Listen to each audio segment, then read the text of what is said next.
T-minus 3, 2, 1,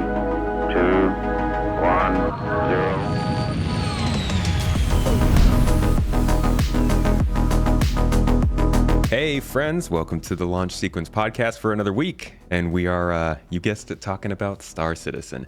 But this week it's kind of more of a general talk. We've got a free flight going on, and there's a lot of people kind of considering getting into the game. We've also got a lot of stuff just kind of going on this year. And I thought I would bring a YouTuber who has been making some very good content, some general looking at Star Citizen and the viability of it content. And I wanted to have a talk about whether people should consider getting into the game now, or maybe if it's worth waiting a little bit longer, because everybody's kind of got that tipping point. So thank you so much to Havoc for joining me today. How are you doing? Doing good.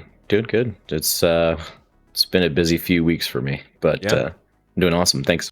How are you? Busy. Oh, I'm great. Thank you for asking. Busy outside of the game, or just in general in life, or what? Just in general with videos and with just life, pretty much. So, How's the content been treating you? How long have you been making videos now? I've been largely making videos since I got back in October. So, probably a good 8-9 months now.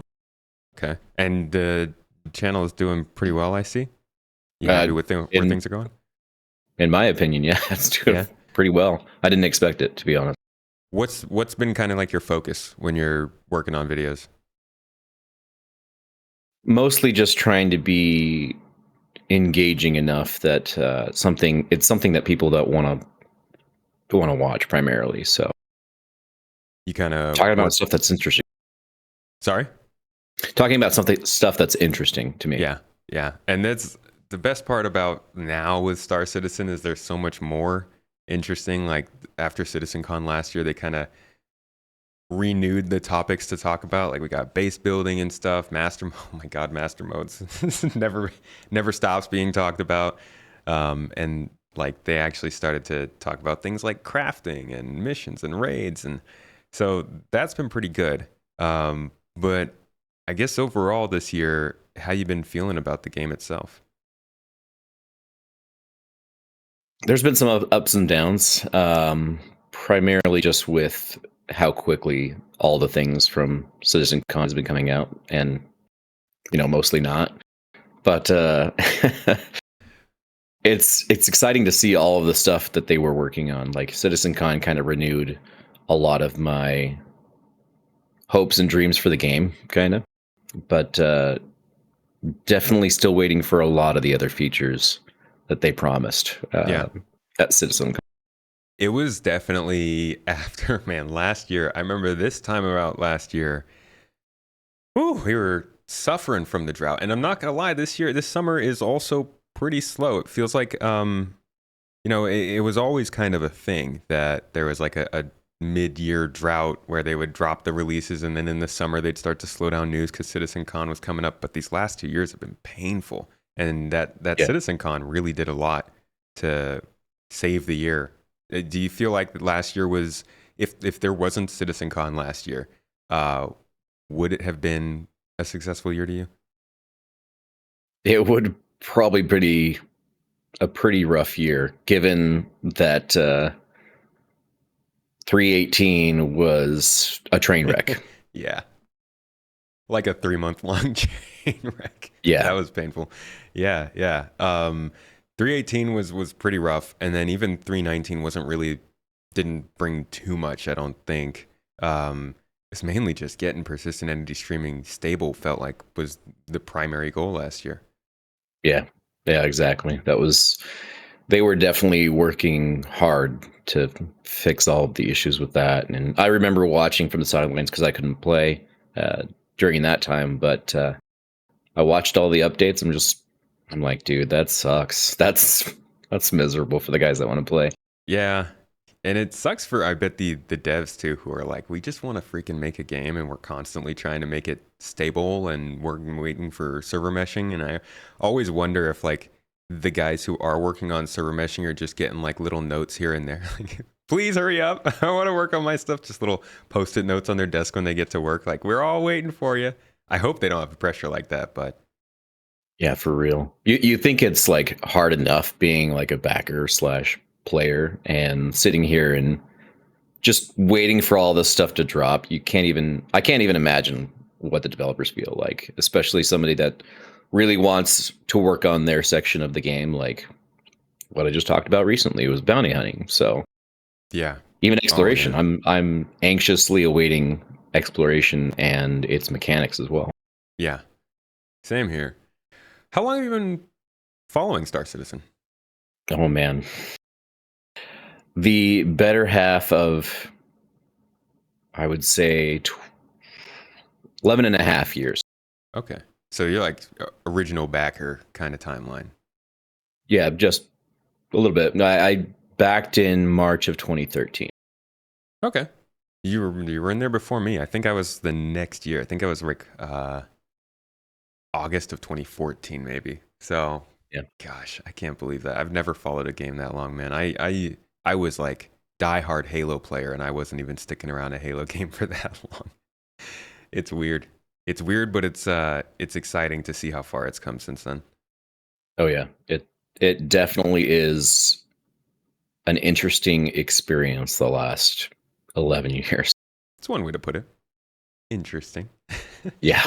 What other games you've been playing, or did you come from, I guess, before that? I came from games like Jane's Advanced Tactical Fighters, X-Wing versus TIE Fighters, and Comanche 2. I was big into space and flight sims back then. Okay. It's primarily what I played when I was younger. Gotcha. So it was kind of a natural progression to get into Star Citizen after that. Yeah, and I also remember playing Wing Commander 3 back in the day. I don't remember what year it was, but I was still young.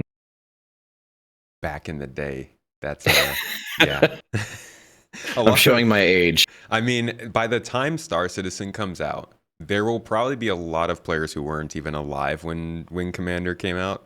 So that's an interesting one. But yeah, I haven't played that game actually. But it's just crazy to see how much it's referenced when it comes to space games. Any space game that's coming out that includes space combat, a lot of times you'll see like an article or journalist reference Wing Commander and how big a deal it was, and it's cool to be following a game that is kind of a spiritual successor to that. Yeah, it definitely is. And that's one of the things that when I originally saw it was just seeing the Kickstarter and all that for Star Citizen and Squadron 42 is that just the spiritual successor to Wing Commander 3 that sold it for me. Yeah. Yeah, it's an exciting good way to advertise a new game. Did you join the game just for the space combat, or were you kind of like, okay, there's other things that I'm going to be able to do here, and that's what I'm also interested in? Well, funny enough, as far as what really got me into the game, I guess it was just that like my friend kind of like showed me as far as the Kickstarter and the website back in the day, but I pretty much got into it for Squadron 42 because that's what was primarily advertised, because the other section of it was the multiplayer, and that was advertised as like freelancer-esque, I guess, online, but nowhere near the realm of what it is now. Just kind of like, you're connected to a small little server of like 20 people, and most of the world is filled out with NPCs or whatever. But So this is are you more Star Citizen now? Or are you still mostly waiting for Squadron? I'm probably more so Star Citizen now than anything, but Squadron 42 I'm still excited for, just because I love single player games. Yeah, I wasn't really. I mean, I was kind of interested in Squadron. I came from a sort of first person FPS RPG kind of background, so that was interesting to me. But I didn't pay that much attention to it. They would release like trailers here and there. They did a lot in I think 2019 to advertise it. Yeah. But it was always sort of that background project for me. And then last year at CitizenCon, they showed us what it was actually going to look like, and I was like, oh. Okay, I'm interested in this, and I guess that was kind of the point of what they were doing. But yeah, I'm excited for Squadron, and I'm assuming, I guess, I'll get your opinion on this. Do you think it's going to go to consoles? There's quite a few hints that make it look like they are going that route. I think my biggest thing is that I'm concerned not for us, but for the console players because of how many key bindings we have in the game. So how are they going to figure that out? I know that there's ways for, obviously, that they're probably going to have this big, massive, the rest of the industry just pump out controllers for flight sims and whatnot for people to use on Xbox. But that would be the question: is how people are going to be able to use key bindings and all of the other controls that are going to be needed for consoles to actually be effective. Yeah, I'm pretty confident that they'll bring Squadron to consoles. I don't think Star Citizen, and I hope not Star Citizen. I think there should be a PC exclusive aspect to that to keep it in that realm of pushing the tech forward like they've always wanted to do. But Squadron seems like a really good idea to bring to consoles. Squadron and Arena Commander, I think, could really bring people into the Star Citizen universe overall. I would, if I played Squadron on an Xbox, I'd probably consider getting a gaming PC to play Star Citizen. Oh, absolutely. I think that would be, and it'd be beneficial financially for them as well to make it accessible in that way and to deliver Squadron 42 on console. Yeah, gaming PCs are expensive. Yeah. Gosh, speaking of releases, just to kind of segue smoothly into today's topic, let's talk about Star Citizen's quote-unquote release. How far would you say we are from something like that, considering everything that you consider this game would be? Well, I I honestly have two answers, and I would say probably a very minimum of 2 to 3 years, maybe closer to 4. My hopeful side wants to say 2, no more than 2, but the reality of it is they're not great at hitting their deadlines. It's always 2 years, right? It's always 2 years. Always 2 years, man. What kind of stuff would you say is like an absolute necessity for that kind of a milestone? We're talking 1.0 milestone? Yeah, that's a big question. So like you don't have to, whip out the whole list, but like what are the big couple of topics, big 5? I'd say dynamic server meshing. We need to have some idea of how many players are going to be in a shard. I think if it's at least 1,000, then that's, we've already hit 800 with static server meshing. Not great, but we've hit it. I think that would be a necessity for 1.0. At the very least, 1,000 to 2,000 players in a shard. A minimum probably of 5 systems, and I'd say a decent amount of the gameplay loops in the game, at least version 1 for the most part. Let's say that we've got mining, salvage, ship combat, FPS combat, kind of transportation. I mean, there's not really missions for it, but you can technically take people places. What other gameplay loops would you want to see on top of what we have right now? If I don't see exploration by 1.0, I will be kind of upset. I think exploration would be critical. I think some type of trading, because I know that people who own the Banu Merchantmen, because they are probably the loudest bunch, and I understand why. But they should have their own gameplay loop for their ship, because Banu Merchantmen. It's all about the Banu Merchantmen when it comes to that's a crazy idea. That just the idea of like having a floating bazaar out in space where people can come and buy and sell stuff, and you can facilitate all that from your ship is nuts to me. And it's kind of funny that they were talking about the Banu Merchantmen just a couple years ago as if it was going to release, because it's like when would we have gotten that gameplay? Like, would you have had to rework that ship? Because player trading it's definitely not a thing now. Yeah, That's a good question. I don't think it would be too much work for them to get some type of trading system in, but I don't know. Yeah. We always think that. Oh, that can't be too hard. Just night vision, right? You could I'm do just an that. armchair developer. All right, what else? So trading, the systems, good player count with the server meshing. What else kind of stuff would you be hoping they accomplish by then? I would say a full economy. They've got to have economy by then. Yeah. Yeah. Insurance has got to be figured out so that it's not quite the first option that we go to, but also it's primarily the last. And then in turn, when you do that with insurance, they need to get repair and refuel pretty much 100% sorted out so that it has its full gameplay loop with that. That is a very good point, because refueling was something I think they said they wanted to have in a good place by the time we got Pyro. And it's not.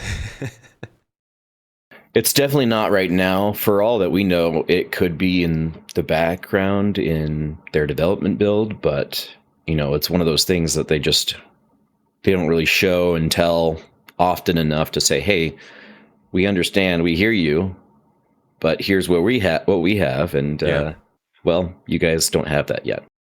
I would love to just hear that they have like a refueling beacon in the plans, because the idea of just typing it out in global chat to ask somebody to come help you is crazy.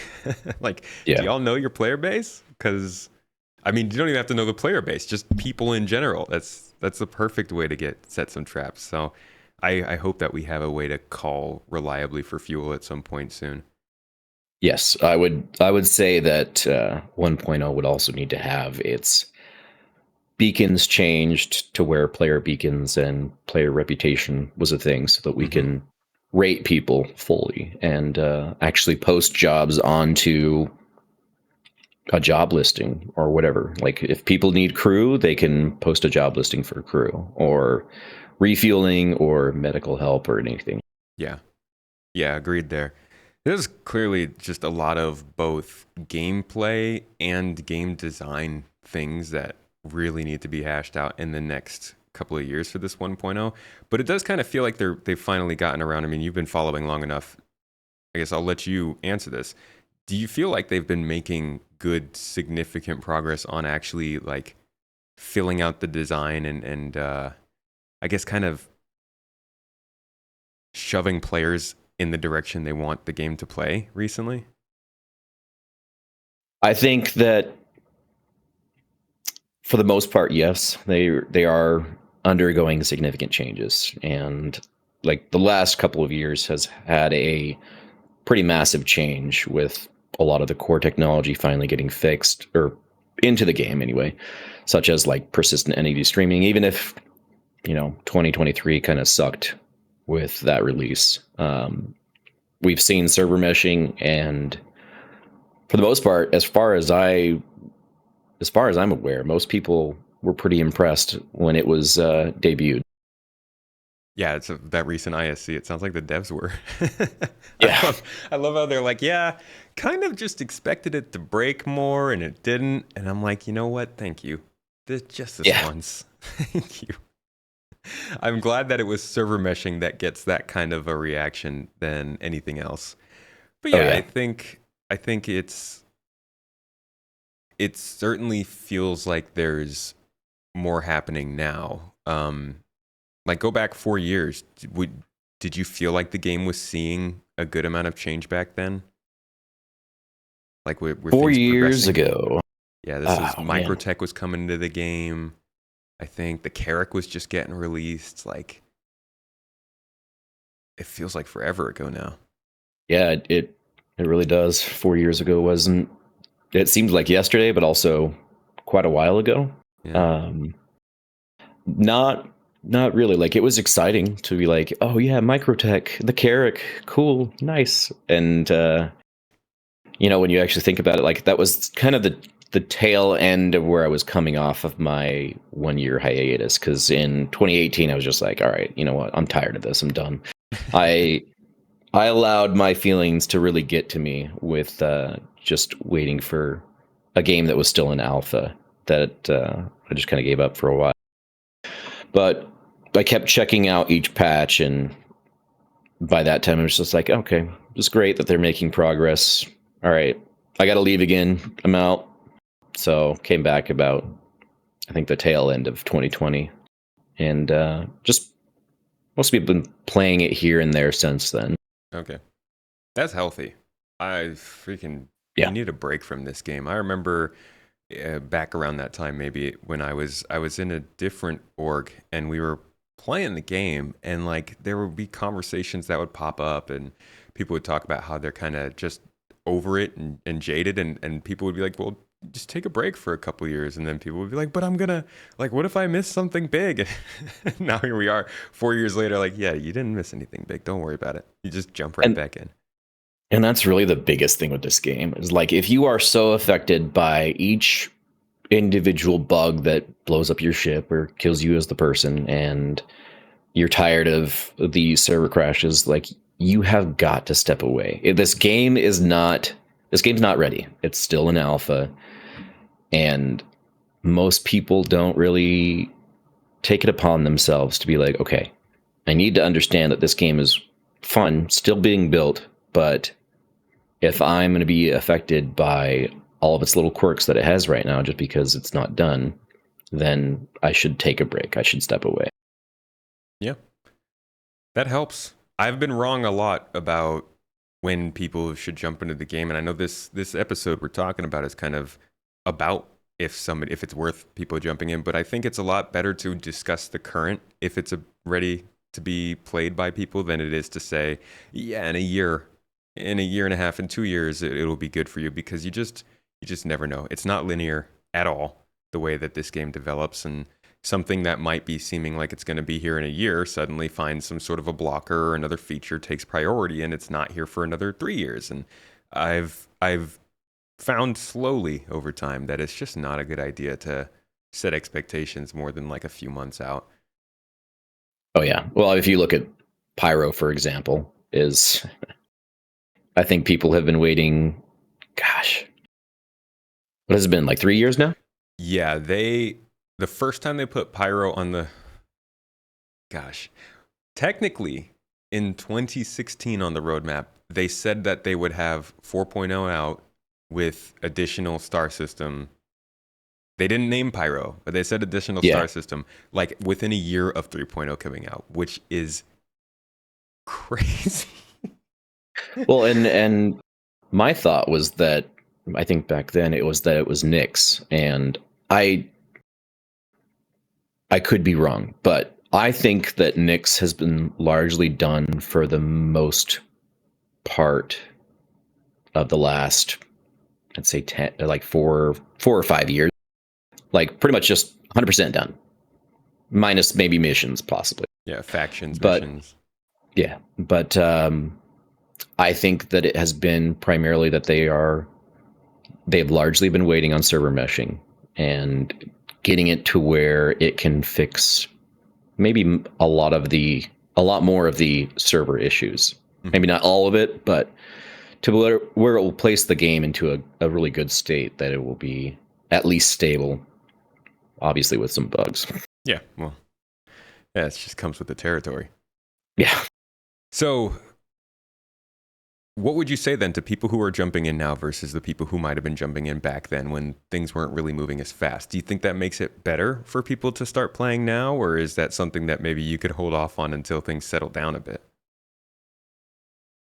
Because some people jumped in the last 6 months and are now having things like master modes trip them up, engineering's about to come online, trip them up.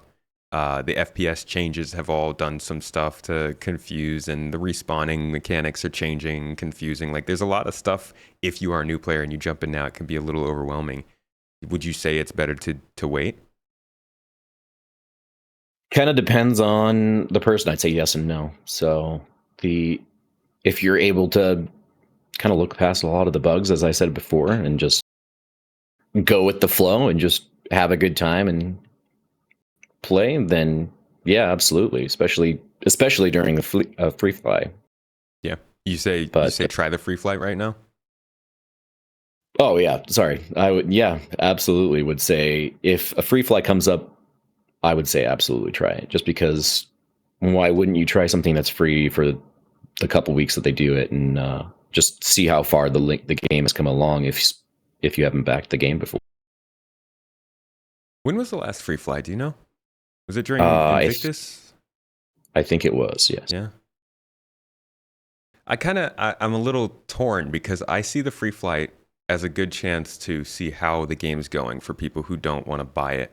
But you're basically playing the same game now as you were last free fly. Yep. So like, is it worth going and downloading 80 gigabytes of game just to play the same thing that may or may not have frustrated you 2 months ago? Yeah, that's absolutely a fair argument. It, like I said, depends on the person. If you're Yeah.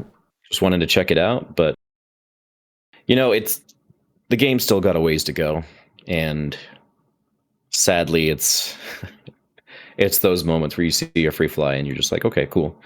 Well, the rest of us that have been playing for a while are going to just probably experience less or more server issues, and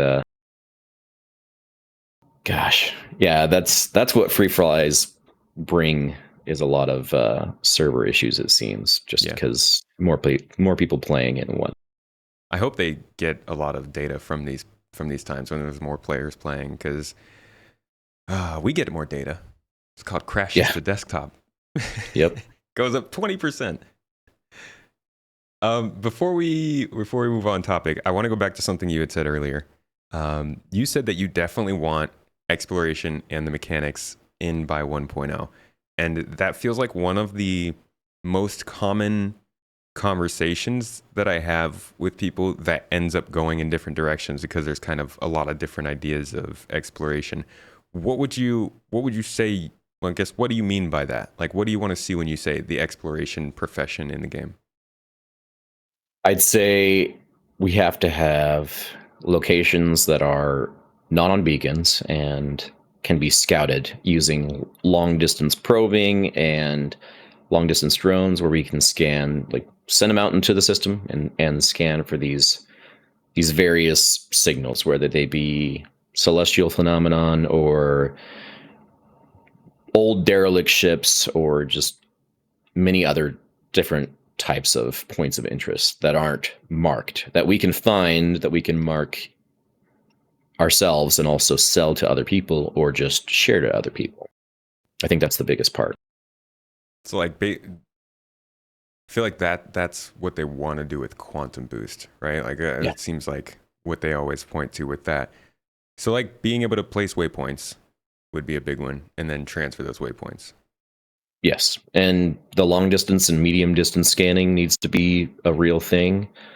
I'm hoping that it's not just like a, pops up on your HUD type thing. I'm hoping that they have like a full on scanning suite station where you'll be, you switch to between the different MFDs and pull up your scanning MFD or whatever. But it's got to be, that type of scanning has got to be engaging, because it'll be a core part of this game as a whole.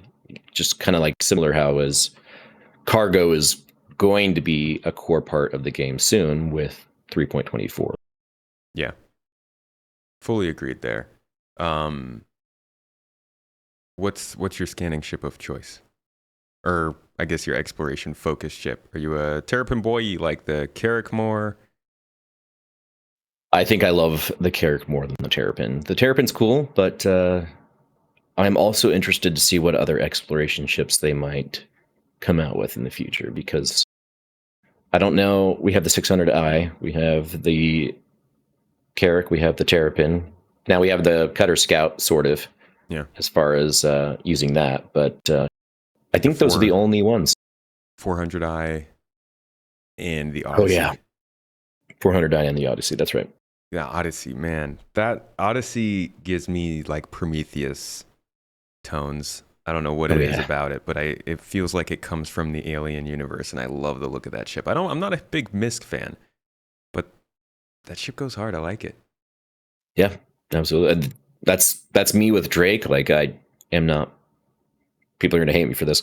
I'm not a big fan of the Drake ships primarily, but the Corsair, 100% the coolest Drake ship of all time. Yeah, that was definitely when that ship was still in concept. Every time I saw the concept image, I was like, I'm gonna like Drake ships when that ship comes out, because the other ones they're okay, but yeah, the Corsair is, I love it. Oh yeah, It's that's like another one perfect that's size. that's another one that's advertised as a exploration ship. Exploration with guns.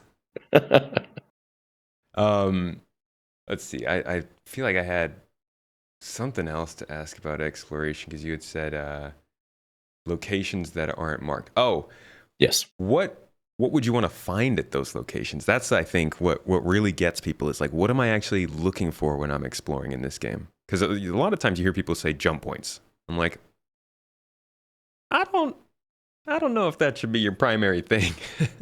No, I would say that jump points aren't to the most important thing.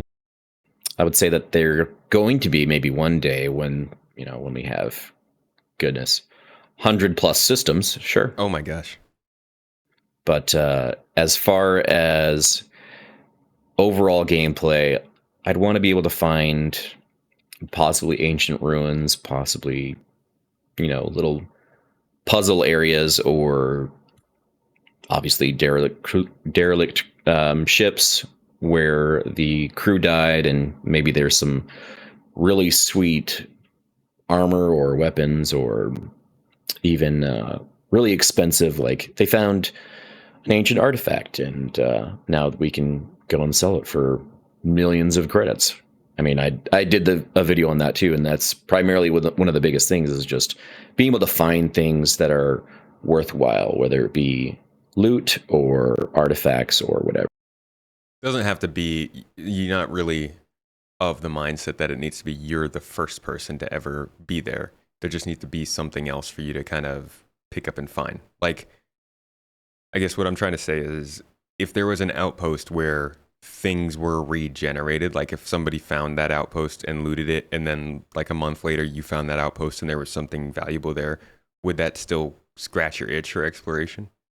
Oh yeah, absolutely. I think that one of my most favorite gameplay or missions, I guess, is the Kovalek station back in the day, Yes. and that was a fun little mission. And I was always saying they've got to add like 50 more of these because this will totally scratch my exploration itch. I hope that they talked about investigation missions a couple years ago now, actually, at CitizenCon. Yep. I do hope that that's how they can get more of these sort of narrated ones in there that have an actual story to them. Because that is, I agree with you. I think that's still the most interesting mission in the game, and it's like 6 years old now. Yeah. Yeah. And they said that they're going a more narrative approach to have an actual story behind the whole thing, which that'll be nice. Really nice. Yeah, I think that's one of the big things that I would tell players who are considering this game right now is like if you're looking for a game that's going to kind of, I don't want to say hold your hand, make it sound bad, but guide you through something as you do it, this is not the game right now because No. it's basically every mission just feels so detached as like a separate module almost. Yeah, and it shows. We need their mission refactor. We need their EVR system. We need all of that stuff, and hopefully, 4.0 will bring that to us. They have the mission refactor scheduled for 4.0, and they said they do have the EVR system working. So we'll see. Yeah, I hope that like they talk about the mission refactor and it could just be the back end. They just make all the missions work with the new system, but I hope that it's kind of like when they switched over to 3.0, we did lose a lot of the missions that were in the game earlier. I know big shout out to Tessa Bannister, like one of Yep. everybody's favorite characters. Yeah, a lot of good missions that were voiced then. But then we also got a lot of new missions with it, and I hope that's kind of what we see with 4.0. Like we don't need to lose missions, but I hope that they introduce some new stuff, just like a nice bucket, a good pick of new missions coming in that are a little more entertaining. Yeah, I absolutely agree with that. And that hopefully we'll see that in 4.0. I don't really know how much work they've been doing into missions and whatnot, but it's got to be quite a bit because it's one of their biggest releases. Yeah. Oh yeah, we've waited. God, I can't believe like they introduced this patch 8 years ago now. Yeah. The idea of it feels like almost waiting for a game, and it's just an update to get us closer to the actual game. Let's go back to 1.0 briefly, because they introduced the idea of 1.0 to us. I think it was the beginning of this year, or maybe CitizenCon last year, sometime in the last like 6 to 8 months, I think. Yes. And they still haven't really laid out what that means for us. You're supposed to get a progress tracker update, and I know this week with the roadmap roundup, it was basically said that like they're still working on it. It's kind of wrapped up in the complicated nature of balancing squadron and Star Citizen tasks and all that. And that response, I didn't look that deep into it, but I heard the murmurs. I saw the pitchforks. People weren't really happy with that. Do you have any feelings about how that's going? Them actually telling us what 1.0 is supposed to be? I'm honestly really neutral about it. I care more about seeing 4.0 and what it will look like and the patches after that than them really getting a roadmap. But they have been saying for a while, like what was it, after CitizenCon, we have a progress tracker for whatever, and we're going to update it. And then it was earlier this year that they said we're going to update it for 1.0 or whatever, and we haven't seen anything since. But I can also imagine being the guy that wrote like, hey, they're working on it still, and B, the guys that are behind the scenes trying to get it figured out. Okay, well, we could hit this deadline, and we can't hit this deadline, but we can hit this one, and well, these other ones we can't really hit. It's just because every single time that they would sit down and talk about it, you can imagine they're like, well, we can't do that because if we don't hit it, then all the backers are going to be pissed, and we'll hear about it or whatever. I would rather be the people behind the scenes. Not gonna lie. Fair. I do not want to be that messenger. That's that's rough because people have been waiting, and this is a year of like something has to happen this year. There's just so many things in flux. There's so much pressure built up behind server meshing and all the hype of 4.0 that it really does feel like they need to do something. They also have talked about Squadron and feature complete, and like the expectations are really high now. Yeah, they definitely are higher than before. I also just don't see the point in getting bent out of shape because they are trying to deliver a progress tracker. I think that just like you got to take things in stride. Okay, obviously there's some things going on behind the scenes that we don't know, so I'll give them the benefit of the doubt and just carry on with life or with playing video games or even just playing Star Citizen. Either way. Go ahead, sorry. Yeah. No, I was just going to say either way, just find something to do while they're building it. I was going to say, thank God there are so many space games coming out nowadays. Yeah. A little distraction here and there. Do you think that the 1.0 talk is premature? A lot of people feel like they shouldn't be talking about it because it's years away, and it just seems like they're bringing something up just to do it. No, I think it's actually super important for them to talk about because while it may be a little ways away, however long away it is, it's super important that they be transparent with it and say, hey guys, this is where we're going and this is what we want to hit. It's imperative that we get there because we want to deliver the game to you guys finally. And we're happy to hear that. We just want to know what it is. Absolutely. How about 4.0? Speaking of transparency, how do you think communication has been on that update this year so far?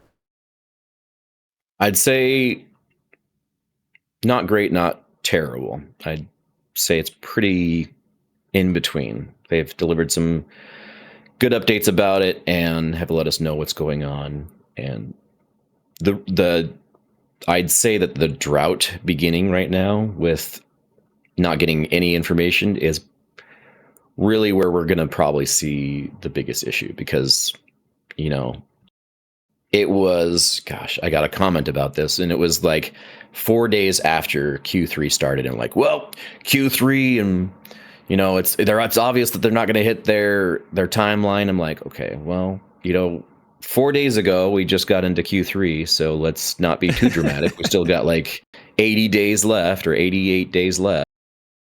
But they do need to communicate as soon as 3.24 is out. They got to communicate what's going on with 4.0. And if they think that they're not going to be able to hit their deadline, they need to tell everybody. If they, I would say 90% know that they're going to hit it, then they just stick with what they're doing and just batten down the hatches and get it out if it's in a good state. But that's the key, is getting it into a good state to where it's worthy of being released. Because I don't want it rushed, and I think most people don't want it rushed either. Yeah, I can't. After all this time, you can't rush something like that out, and just No. it's got to be a good release. I mean, 4.0 is going to be big. It's going to be destabilizing, but it needs to be good because there's just so much riding on it now. Yeah, and it's, as far as I remember, 2.0 and 3.0 were a decent, solid release, and most people were relatively happy overall. The 3.0 branch was rough until they got object container streaming in. I remember that. Like, it was cool that we got the planets and stuff, but frame rates were like in the single digits for a good couple quarters for a lot of people. Myself, I don't know, you know, some people had really nice computers back then, but I could not run that game before we got object container streaming.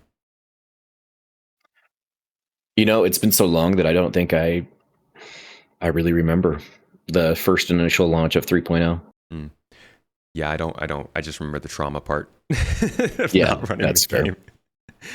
fair. Yeah, I think that if they were to release 324, that's probably one of the biggest sticking points right now of the year. Is like 324 is taking a while, and it's starting to push a little bit into that 4.0 territory. And I know most people, probably a lot of people who are watching this show, don't believe that 4.0 is coming even this year, let alone this summer, like they have been claiming it would. It would be quite unprecedented for them to put out a patch that's like 324. I don't want to say that's as big as 324 because it's just like a little part that came off 323. But to put out something like that, that's so massively changing to the game, and then just a couple months later to get 4.0 out of all updates seems pretty unrealistic. Yeah. So I hope we get some good messaging on that soon. It would definitely be pretty important for them to kind of talk about it. But and then the server meshing update that we got in the ISC recently. How did you feel about the news from that? Like, were you hoping that we would get more kind of talk about what's coming next, or were you satisfied with the summary of kind of how things have been going so far? I thought it was a good retrospective episode, and them talking about basically how well server meshing went on their side. And let's be fair, as far as the difference between persistent entity streaming and kind of the first successful server meshing test for us, it went really well. You know, maybe the first few didn't for, I think, Evocati, but for when we largely got our hands on it, it was pretty incredible. Yeah, I didn't really get to play much. Any significant takeaways for yourself?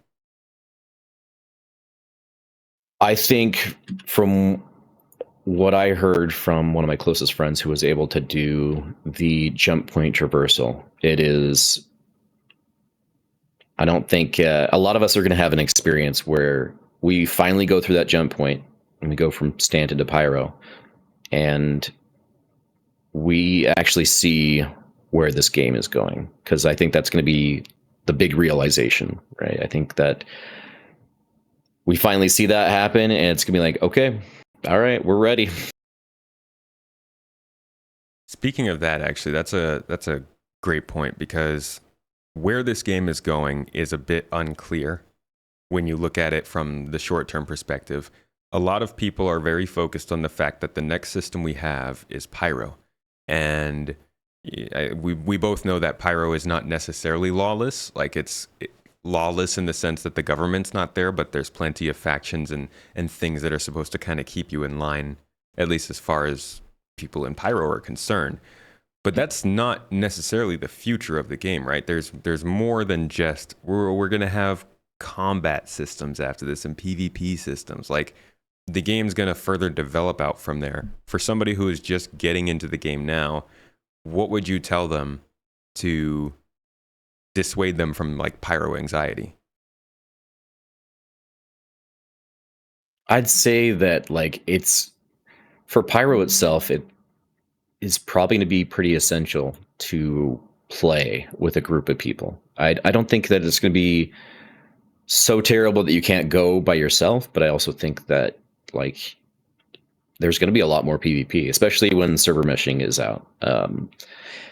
More than likely, it's going to increase the server capacity, at least by 100, and even then, it's still going to like you're still going to run into people, and a lot more people will be outlaws in Pyro than they will be in Stanton. But I think that's the key is find a group of people to play with and just do things together so that you guys, don't run into that moment where, well, what am I going to do? Now my ship's destroyed and I have no way to get off this planet.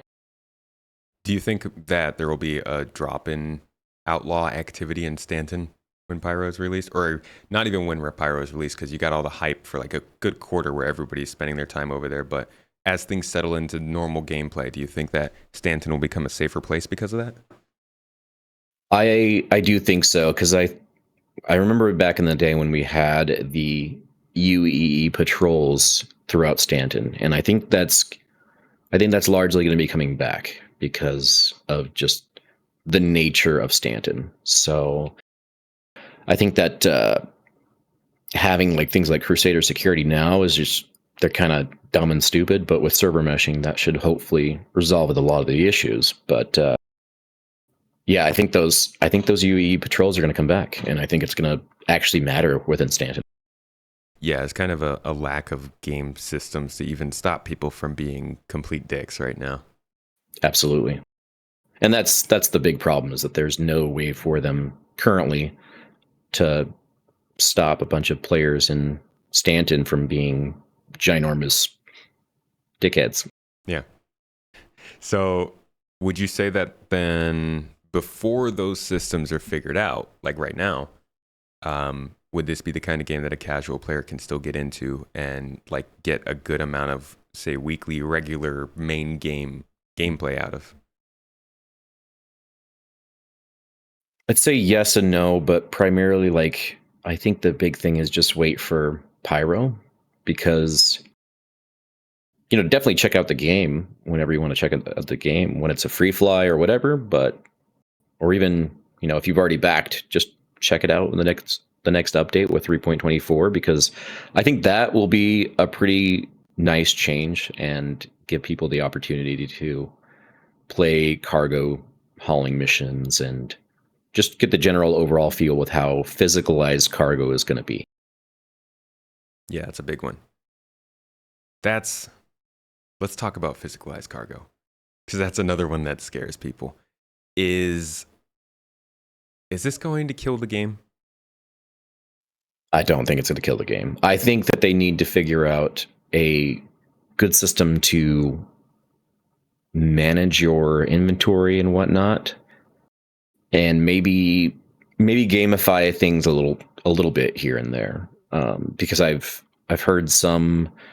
I haven't experienced it because I'm not part of Evocati, so I don't really know exactly what they're saying. But I've heard that there are some quirks with it, and it's not very intuitive in some ways.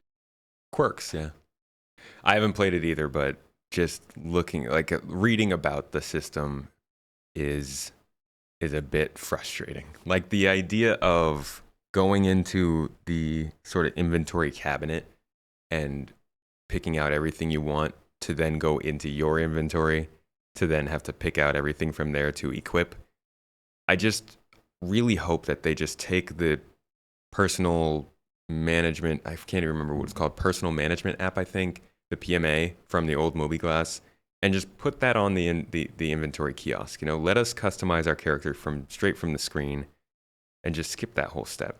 Because I love the whole physicalized cargo or physicalized items and everything, and like the idea that you need to know physically where they are and where they're stored, but it just starts to get to be too much at one point, especially for a casual player. I'd have to agree.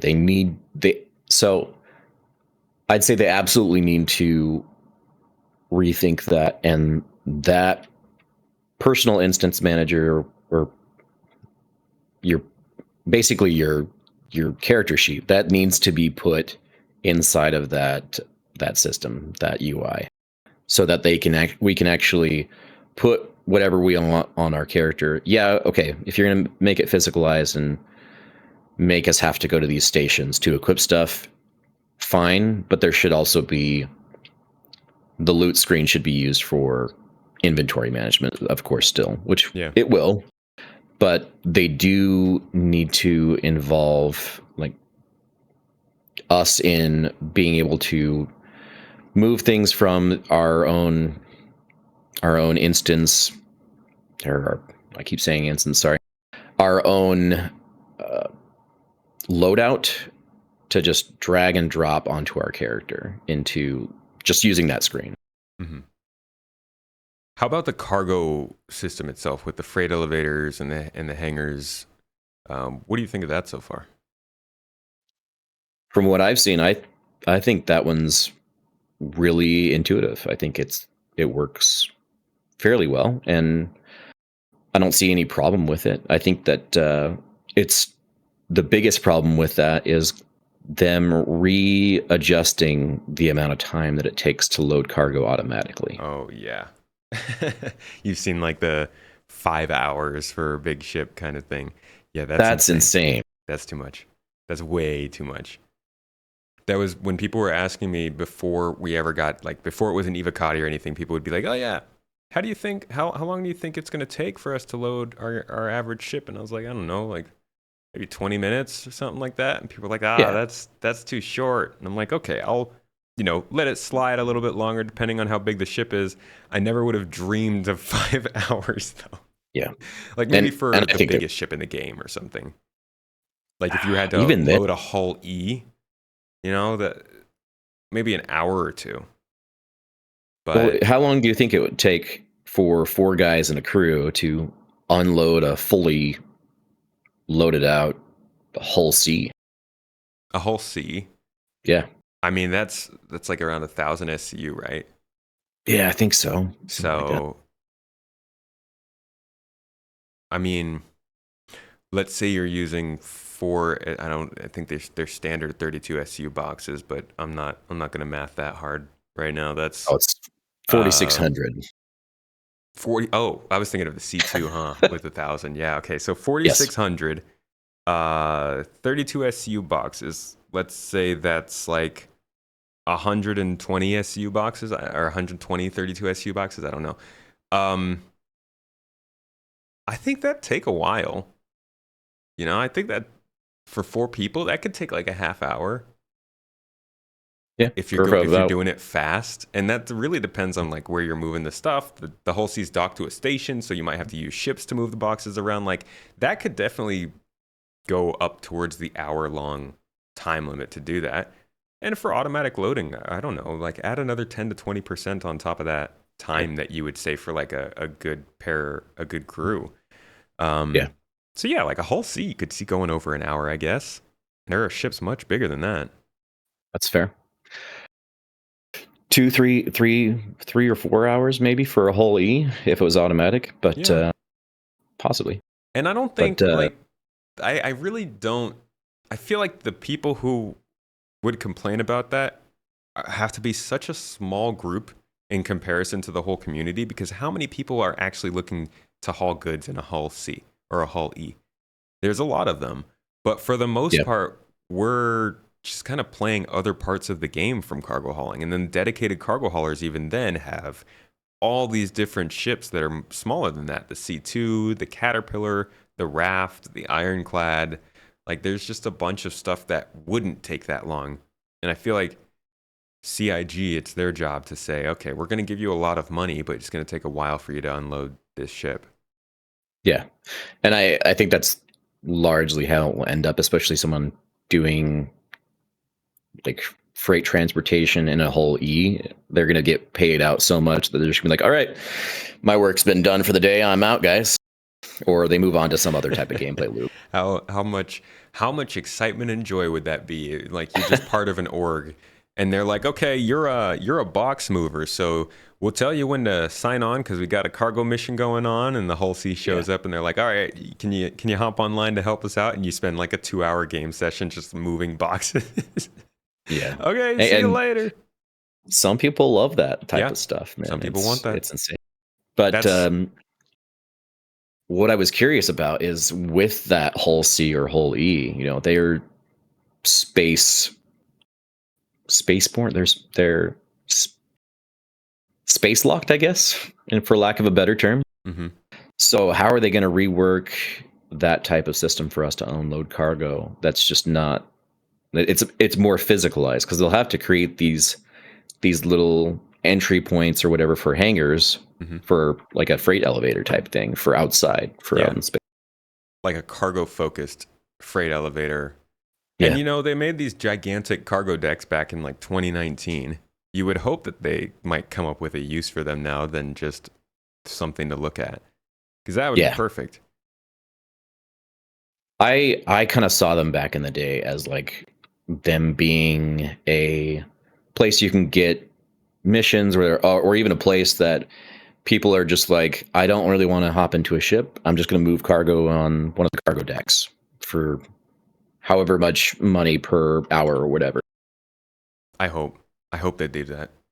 Just the idea of having really trivial gameplay in space stations and cities and stuff for people who don't feel like just going out into space at that time. That'd be nice.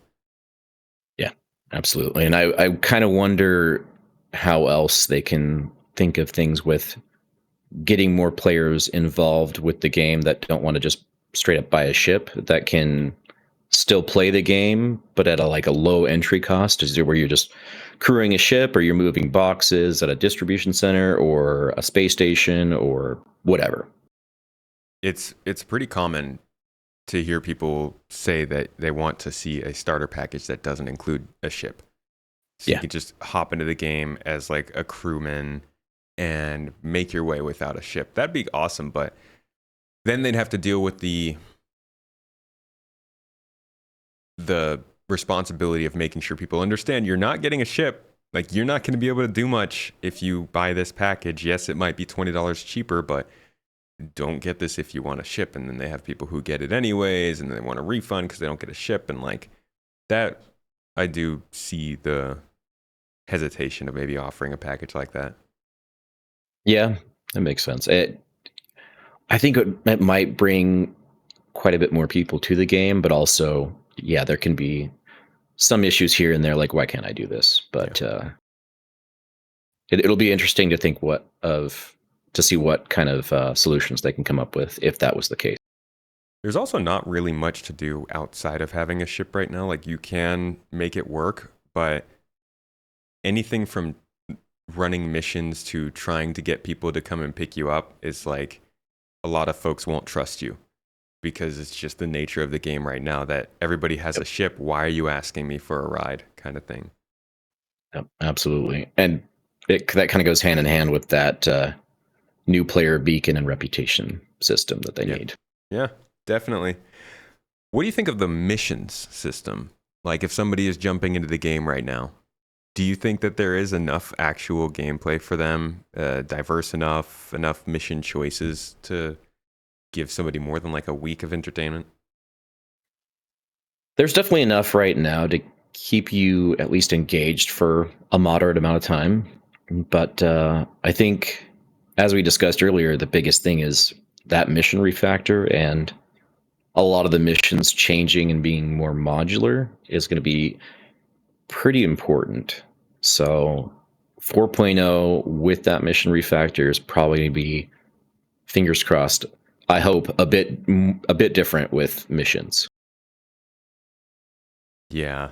I'm pretty jaded at this point with our mission choice. I'm just, man, I mean, I'm all for the sandbox gameplay. I'll jump in with my org. We'll get to do some stuff. It's just fun having other people involved. But if you're jumping into this game brand new and you want to just kind of discover what the game has to offer, it's so hard. It's because not all of the gameplay has missions. So if you wanted to see everything the game had to teach you, you kind of got to look outside of the game to learn, like YouTube or Spectrum or the forums. And that's not a great experience. Yeah, I'd absolutely have to agree with that. But I do think that the cargo missions coming in will be a good one, because the box deliveries were always the go-to for newcomers, and those have been broken for years now. Yeah, and it uses their new system of mission creation as well, so that'll be nice. What's your go-to kind of gameplay to get into? I tend to focus on combat just because I don't have my beloved exploration gameplay that I really want to partake in. But space, bounty hunting, and just going down on planets and clearing like siege of Orison platforms or even the distribution centers. Those are a lot of fun because I get down on a lot of the FPS gameplay for sure, especially now that it's been largely updated and is no longer what I used to remember playing as FPS gameplay. That's what I was going to ask is, do you think that the FPS updates this year are good, adequate, above and beyond? I think they're good overall. I'd say they're definitely not above and beyond because I'd like to see a little bit more refinement to make it more fluid. Maybe slightly increase the gameplay pace. But I think we'll really know once, NPCs aren't shooting at 5 FPS and they're shooting at 30 all the time. And they're actually shooting at us. Yes. And they can be like, they can detect things from further away and they can actually respond to certain things. Yeah, I would love to actually fly up to a location and land, and as I'm landing, realize the NPCs know that I've landed, and they want to like shoot the ship and shoot me as I'm coming outside. Because right now it's just you land with a gigantic spaceship, and then you can stealth your way in, and they act like they didn't see you, and I'm like, I just knocked you over with my backwash. Why are you just standing there? Yeah, absolutely. I think the only thing that I remember was Siege of Orison platforms. They would definitely respond to your ship being there, but like 30 feet past that, they're all just like, all right, well, looks like a normal day, guys. And I'm like, nice weather. You just saw my big ship just land on a platform, and you're going to stand there like, hey, my entire team over there died about 30 feet away, but we're good. Man, the AI is bad. It would. I can't wait for they keep talking about this FPS horde mode that they bring into Arena Commander. I feel like that's going to be the first time I really get an idea of how this works, because in the live build, even if they are running well, you kill them all and then you're kind of done. Like you said, the pace just leaves you looking around like, okay, I feel like I just finished the first section of a mission. Where do I go from here? And they're like, no, you got paid. Now you can leave. Like, I've been on the ground for 2 minutes.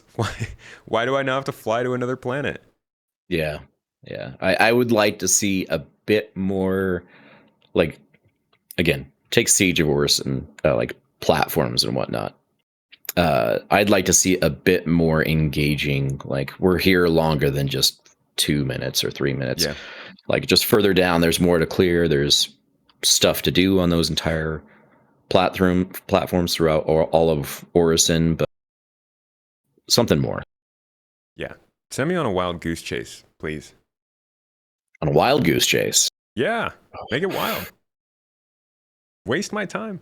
Well, don't waste my time. Let me shoot things and pick things up during that time. Yeah. But like, send me down all through the hallways and all that stuff. I want to put like 30, 40 minutes into one of these missions, not 3.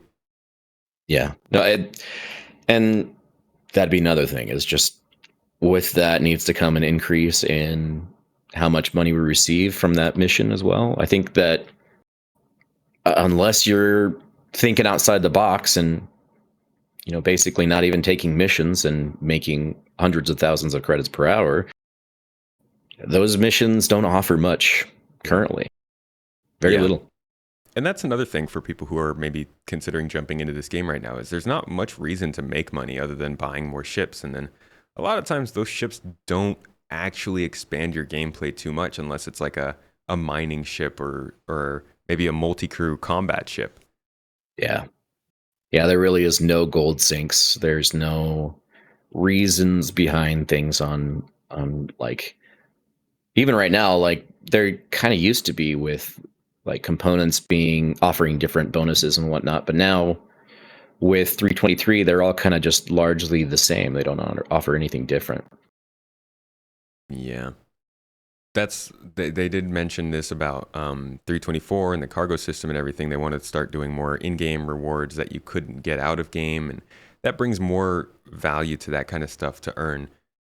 So it's good that they're moving in that direction, but until we see it, it's kind of hard to tell people, yeah, you're about to get into a game experience that you would recognize. No, right now, really, Yep. you're earning money mainly to earn money. I'd say that's probably like the biggest thing that they really need to work on, is they really need to get rewards for reputation and rewards for missions. That's super important. Yeah, definitely. So I guess I was about to ask what you think would be the biggest thing they could do to expand people's ability to just sink hours into this, but it sounds like mainly it's rewards and missions. Yeah, I would say rewards and missions. If we had even just a basic version 0 of crafting, I mean, I guess we kind of sort of have it, but if you allowed people to craft even just like a couple of levels of weapons, like common or uncommon or even rare, then that would give people a reason to farm for certain materials, or maybe try to collect certain types of things in order to sink more hours into it. But Yeah. insurance is cheap. Your go-to is pretty much just, oh, I lost my ship, I'm going to claim it, rather than, hey, let me see if I can get this guy online on my org and see if he can tow my ship back to a platform, or maybe I just grab a couple canisters of repair material with the repair gun and fix it myself. But being able to take that's the repairing, being able to take your repair tool and fix your ship from either soft death or just complete destruction, I think that is a big part of where we'll start to actually see gold sinks happening, and giving people a reason to salvage their ship instead of just submit a claim for it. Yeah. Repair, crafting, base building. Yeah. 3 definitely, yeah, huge things. Because then you need miners to get the resources, you need cargo haulers to ship those resources, and then like you said, you've got your repair people, your tow people. That really is a big part of the game that we need to see. Yeah. In order to push things forward. And then we get into the realm of the economy, and if they had even just a basic economy system where the price of things fluctuate and supply and demand was actually happening, where a station puts out a call that says that, hey, we need these materials, and people go out and farm it and get other guys that can take it from where they're mining it to the station that needs it. I think that would be a big win in many ways. That's actually wasn't really not really where I was planning on taking the episode, but this is a good summary of kind of what does this game need to make it more fun, more engaging, more interesting for people to come in. And a lot of it revolves around the economy and the mission system. Yep. Economy, mission system, rewards for those missions, like big rewards even. It's just like armor you can't get, components that you can't necessarily get, or that are modded that make them even better than their original version, for example. Or even quality levels from, as I said earlier, common to legendary to whatever. And a lot of that from at least what they said of CitizenCon, and I guess now that we're kind of getting the cargo stuff in, and just everything that they've said kind of points to this starting to be more of a focus with 4.0. Like up until now, they've been building stuff, but it does seem like they're starting to talk more about what we're going to do with the things that we're actually playing around with, starting with 4.0 and beyond. So going back to the initial question, is this a time that people should jump in? I mean, cargo is about to change in a big way. I bet they wanted to get that patch out before this free fly, because this would be it would be jarring to jump into the game now, see how cargo works, and then 2 weeks after that, everything just gets completely flipped on its head. But with that happening, and then the stuff we're talking about coming more with 4.0, again, is it a good idea to just wait until then, or just jump in now? I will always advocate like for people to just wait and see where it goes. Just, don't be negative, don't be way too optimistic, but just have a realistic view of the way the game is going, and just maybe just sit on the sidelines and watch it grow. But I'd say that right now, post or pre 324, definitely don't jump into it right away. Give it a little bit. Let it cook. Yeah. As the Let kids say. Yeah. It's definitely, there's no rush. That's the biggest thing. It's like, you could always try it now if you wanted to, but like we were talking about earlier with people who take breaks and they're scared of missing something big, this is not the time that you're going to be missing something. 4.0 would probably be.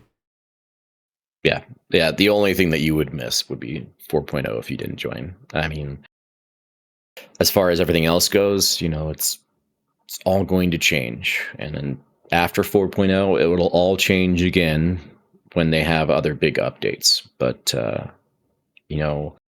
I think post 4.0 is really what I'm kind of curious as what's going to happen next after that. Yeah. Feels like they're shifting priorities from there. Not in the sense that they're not working on the game, just like we said, it's a lot more about like the rewards and actually making things matter after that. God, I really hope that the reputation system takes a step up with 4.0. Yeah, completely agree. All right, man. I think this is a good summary of what to expect getting into the game right now. Thank you so much for joining me for this. A lot of good commentary. I need to go back and ponder the mission system again because there's a lot to do there. But yeah, are there any last I guess wish list items that you would want to see discussed besides exploration? I know that's your thing. But like any other things that maybe they haven't talked about in a while, or they have and you want to see them push forward with pretty quickly? As far as things are concerned, I think CitizenCon, I have my fingers crossed that we'll see a release date for Squadron 42. And I have my hopes that the teams are going to really shift and we'll actually really see a lot of growth begin after they have released Squadron 42. Fingers crossed. Please. I agree with you there. I agree. And it sounds like a lot of the devs also are really excited for it. One of them recently was just in chat talking about how like they've kind of gone back and forth from Squadron to Star Citizen because of, Squadrons and polishing, which now means that other small things might come up. And while they may have been moved to Star Citizen, they do have to step back in to finish up those little things with the polishing phase. So I bet that it's going to be a nice breath of fresh air when Squadron is released, and hopefully not too bug heavy that they need to continue to work on it. And hopefully they don't just immediately jump to the second one. And we do see a nice speed up in Star Citizen. Maybe not a floodgates opening thing or whatever, but more missions. That's what we want. Absolutely. So thanks again for joining me for this one, man. Before you go, I'm a fan of your content, and I think other people would do well to discover it. And if maybe you're already watching it, here's a little reminder to go check it out. But where can people find it on the internet? You can find me on youtube.com/havoc, HAV0K. That's pretty much all I'm doing right now is just YouTube. Okay. Thinking about getting into streaming at any point? I've contemplated it, but we'll see kind of what shapes up in the next couple of months, especially with 4.0. My kids are noisy, so it would kind of often ruin my streaming experience, and they often like to come in here and bug me when they're not asleep. Utilize it. You got a co-pilot. You got multiple co-pilots ready to help you go. Yeah, I have 3 of them. Goodness. Well, I'm sure there are future Star Citizens in the waiting. That's Oh yeah. I always too find that easy. funny when people are like, "Yeah, I got my kid their gaming PC." I'm like, sure, that's your cargo hauler, huh? You just getting yourself a new employee." All right, Yeah, man. pretty much. Well, folks, that link will be down in the show notes for you if you want to check out his own content. But thank you again for coming to the show. We do this weekly, of course, talking about Star Citizen and some other stuff every once in a while. But if you would like to tune in where there are no ads, our audio platform's also, ad-free, supported by our supporters who get to sit in on these shows live every week and leave some commentary. Thank you guys for being here as well. And Havoc, one last time, thank you so much for joining me today. Yeah, thanks for having me. I really appreciate it. It's an awesome experience, and I'm glad that we were able to sit down and talk about Star Citizen as usual. Always a good time. All right, folks, I will see you all next week.